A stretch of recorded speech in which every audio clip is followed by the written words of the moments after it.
Hello guys, welcome back to my YouTube channel. For today next video guys, so magluluto tayo guys ng upo. Ayan. So ito na guys ang upo. Ang luto ko nito guys, ginisa. So mayroon pa ako dito guys, kaning baboy. Ayan. So ano lang ito guys, 1.8 lang, 1 kilo.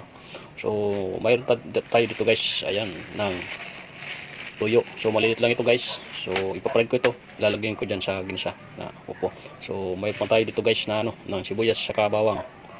So okay na po guys. So balatan na rin ito ng upo. So let's go. So okay na guys. So balatan natin ito. Ito pabalat.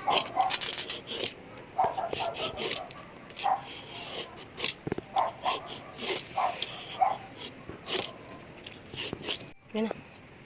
So guys, so ano na ito, biyakan na lang natin ito.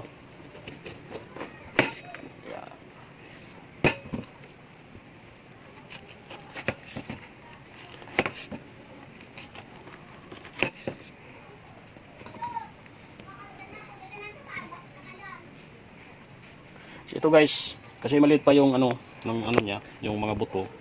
So kasama ito guys sa sa pagluluto. Ayan. Maliit pang kanyang guys yung mga buto niya. So hindi pa siya guys ang matigas. So kasama guys sa pagluluto natin. Sama natin sa pagluluto.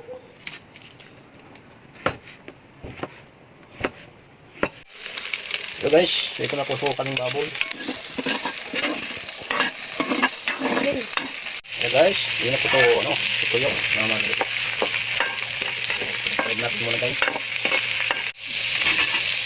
Yan guys, ito na ito buyas at bawang nandyan na. Saka ito kaming baboy. Ayan. Guys, ligay natin itong upo. Ayan.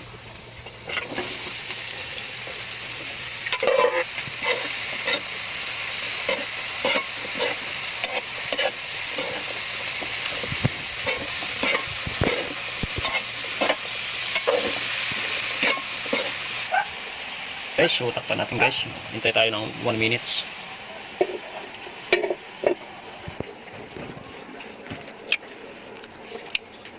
Tagalan natin guys, pati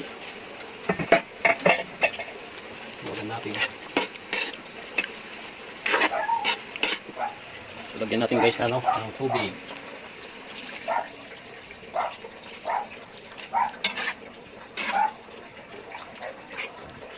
Guys, asin.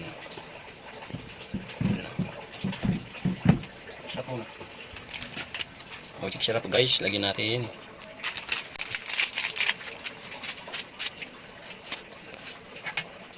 Lagyan natin guys.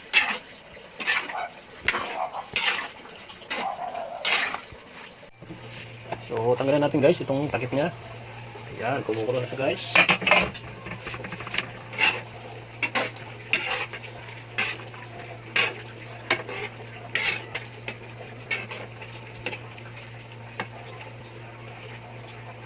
Tikman natin guys kung tama sa timpla, kung tama sa asin, saka guys tama. Tingnan natin guys kung malambot na yung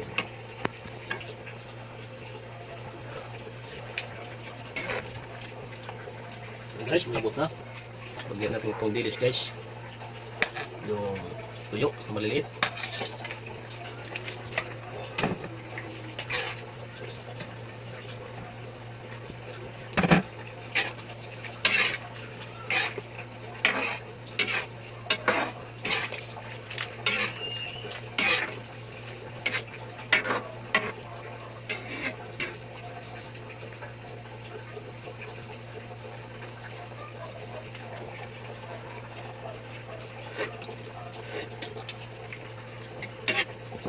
So okay na po guys. So malambot na siya. Wow! So, na po yung gulay kong upo guys. So maraming salamat po guys sa suporta niyo, papanood sa aking video. So simula una hanggang tapos guys. Maraming salamat po. God bless. Bye bye.